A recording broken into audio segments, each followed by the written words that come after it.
Hi, I'm Vera. Hi, I'm Christina.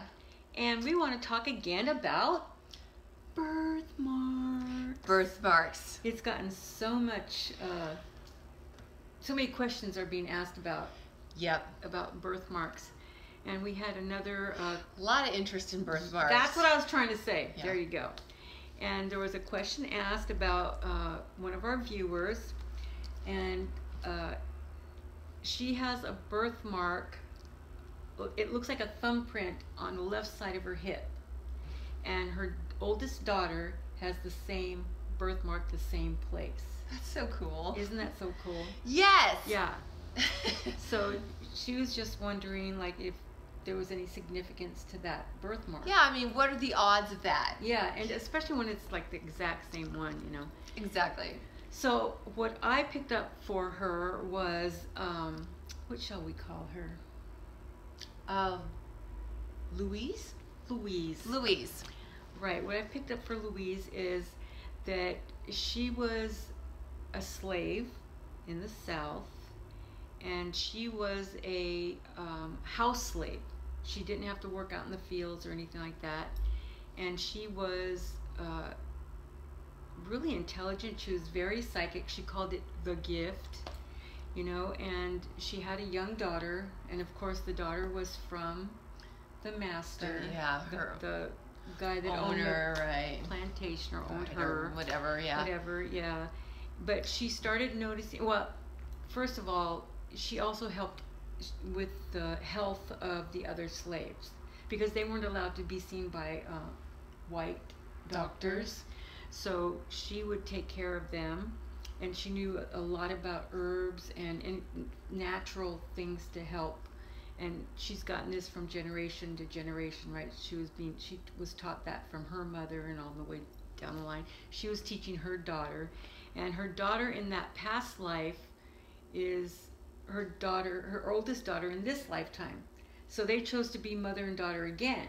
Wow. You know how sometimes they'll switch it and her daughter would have been the mother, you know. Yeah. But they chose to come in again, to come back again as the mother, and vice versa.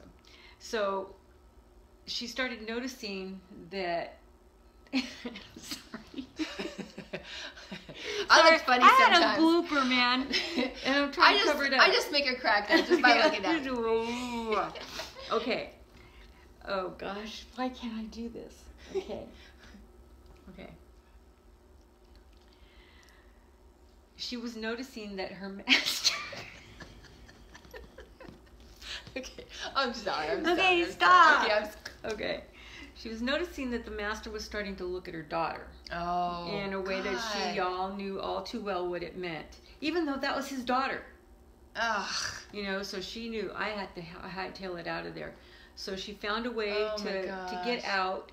And they were they were on their way, and I don't know if it was the Underground Railroad. I don't know, but she was helping her daughter up. So I don't know if it was a carriage, if it was a train, but it was up. I just remember her pushing her up, and that's the thumbprint. So chills. That's what they both wanted to remember.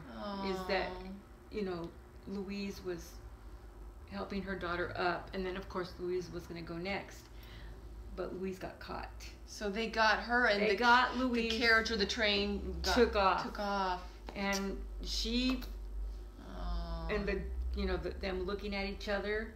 Gosh, that's so sad. It makes me want to cry. Yeah, and so, you know, if her daughter has any guilt about it was her fault that her mother got caught, you know, to let that go, because that was just part of what they were supposed to learn in that lifetime. I know as hard as that is to understand, but she had to learn the mother's love was that strong that they would give up their life.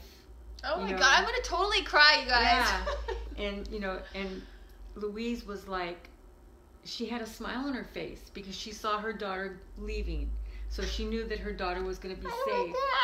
I know. This is like so touching. Yeah, and so, of course, she had to be made an example of. Yeah. Louise did. So she was hung by her, her wrists up over her head, and no clothes on, out in the elements, and they didn't do like stab her or anything to help along. She was out there till she died, and people could do whatever they wanted to her. Men, his friends, the slaves totally honored her. They would stand around her and pray with her. They couldn't help her, and she knew why. It wasn't like they didn't want to, but they would have gotten beaten. They would have gotten killed right alongside of her. So they were so scared of this man, so afraid.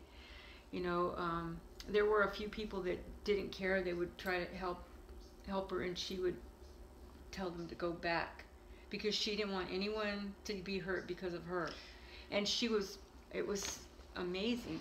I mean, what I saw is she was perfectly fine. She was ready to go. She was like, it was amazing, the strength that Louise has, and I think, and I know she's brought it back in this lifetime, that strength, that fortitude to protect her children.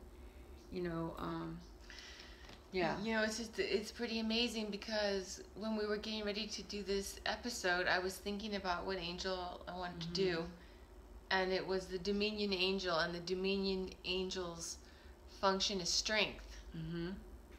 And that's, gaining the strength. Because it was like, even when you were talking about her, it was like I could just imagine or see her, even though she was going through that, she was so strong because within her, she knew that she saved her daughter. Yeah. Oh my God. And it was like she knew that she was going to the other side. She wasn't afraid to die. She basically did what she had to do in this lifetime because she knew that was her role. She was immersed in spirituality. And a lot of times in the slave culture, there was a lot of religious. Right. She wasn't. Hers was spiritual. She just had it. She was Gnostic through and through. She just didn't have a word for it back then. Or then, I shouldn't say back then. But she was, and just to see her walking around the plantation, inside the house, she walked around like she was royalty. Just her demeanor, she just did things. She was cleaning. She cleaned, but she cleaned with, I don't want to say, with pride.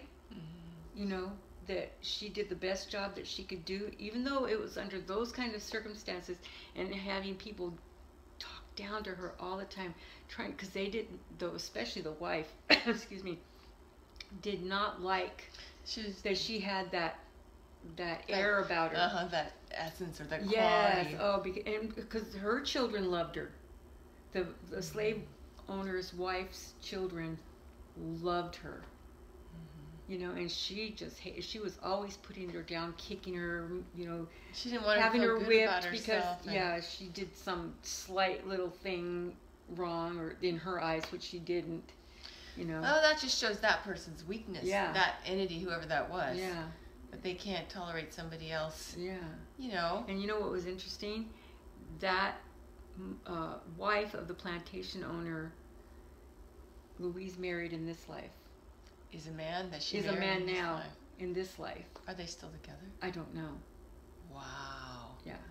So I take it he probably wasn't the best of husbands. I don't know. Maybe he's changed. I don't know, but in that past life, not a very. Wow. Yeah. This might be one of those to be continued, you guys. Yeah. So if we find out, we'll tell you how it goes. She was that's interesting. Louise was beautiful in the past life, and I'm sure she's beautiful in this life.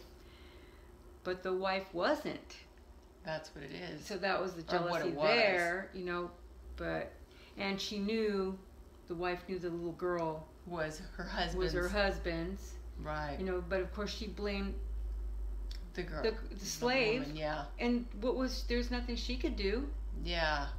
If anything, the wife should have stopped it. Right, of course. But how it goes. So I just wanted to point out for Louise and her daughter in this life, their angel, like I was mentioning the Dominion. Mm-hmm. Well, in this case, this would be this angel here. Mm-hmm. It looks like an angel of compassion, but for Louise, it would be, it's kind of hard to see.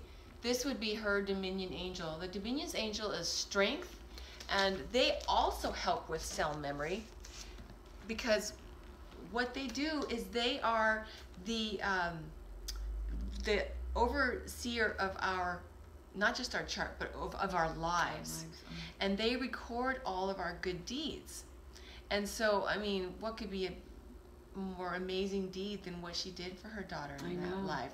And the reason I bring that up, that's what they help us with strength, is because when we're going through hard times, I don't know what Louise might be, you know, her situation in this life, but when we're going through hard times, one of the most strongest ways that we can connect with our strength is to see our goodness. Yeah.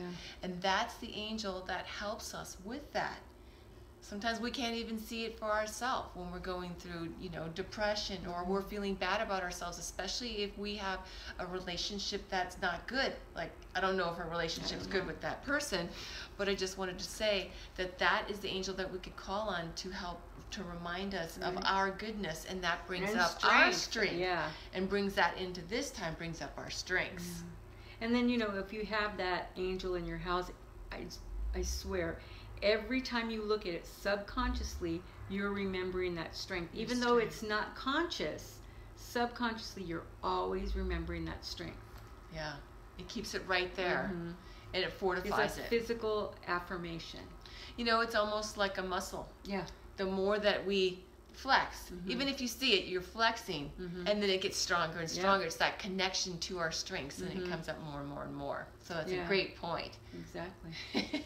So thank you so much for sharing Louise's story and the thumbprint birthmark. I love birthmarks. They're so exciting. It's very cool. Yeah. That's super neat. Well, thanks for joining us today. Thank you, guys. Have a great week. We'll see you next Saturday. Keep your light on. Good one.